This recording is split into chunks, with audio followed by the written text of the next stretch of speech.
Hiya, my name's Tim Ripley. I'm from Eastbourne. I'm down at the Eastbourne Citadel at the Salvation Army.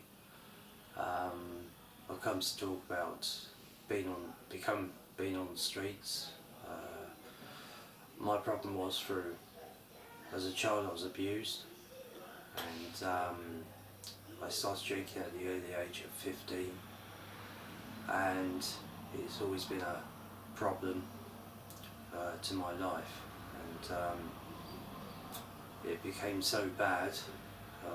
Whenever I was in relationships, they always folded because of my alcohol dependency, and after a while I lost a lot of jobs, and I ended up on the streets. I lost my housing a lot. It was tough on the streets. Cold. I was on the streets for 4.5 years altogether with my friend, and we went through some horrific times. Bitterly cold, used to get wet, and ended up with some very severe problems which have now affected me. I've had both my feet have been fused, my big toe. I had actual trench foot from getting wet and cold. There was a few times where I took loads of overdoses because of the situation I was in. We would be picked on by other drinkers or drug addicts who would they would pick on us for money. We were beaten up several times, quite seriously, and it was horrific. It was horrific.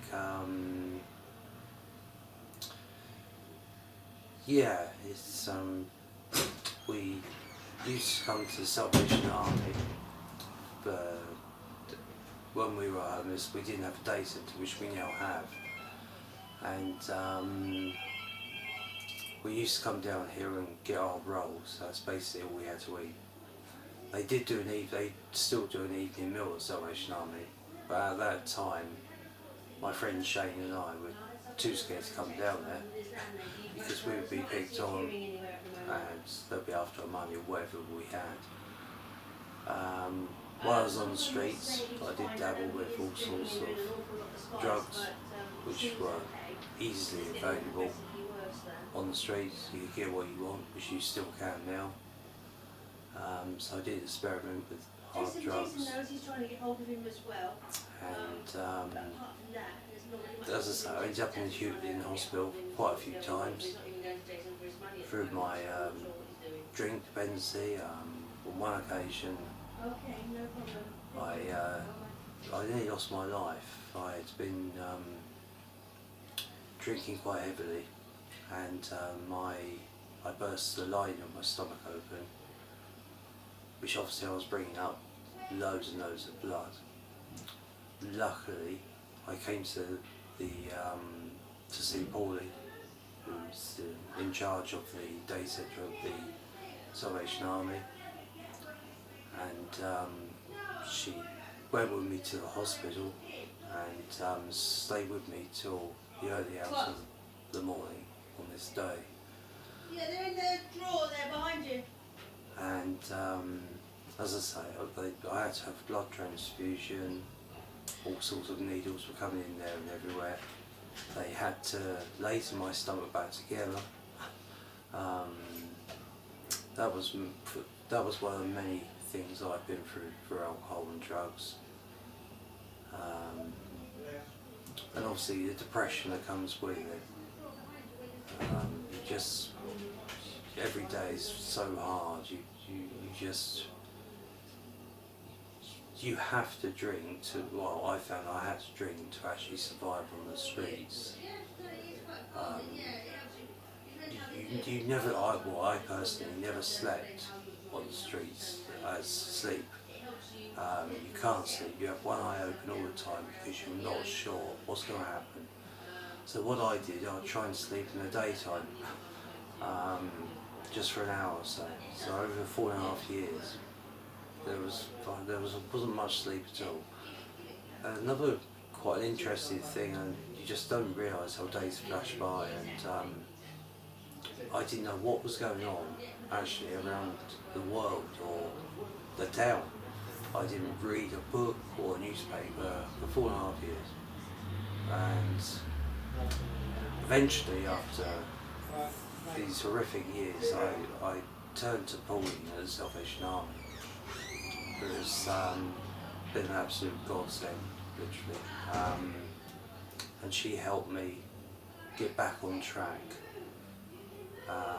by helping out voluntary work at a day centre.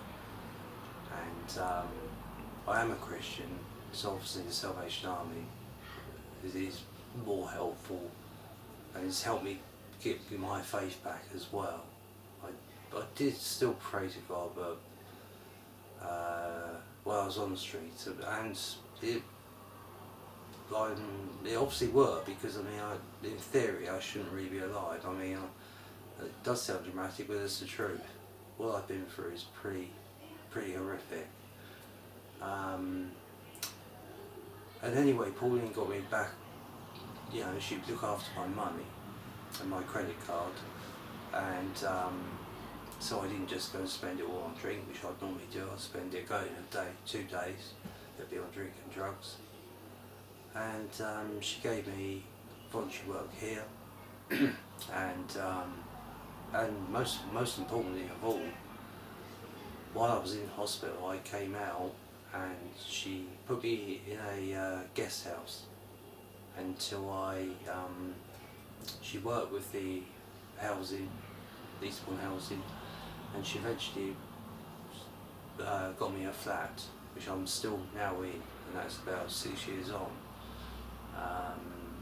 I've had, obviously, still fighting the battle against the alcohol, but I would say the last couple of years have been the best years of abstinence. And as I say, that my faith I've got stronger with my faith. The Salvation Army have done so much. They've fed me, they've got me stronger again. They've got me things for the flat. Not only got me the flat, they helped me get material things like, you know, furniture, food, all sorts of stuff.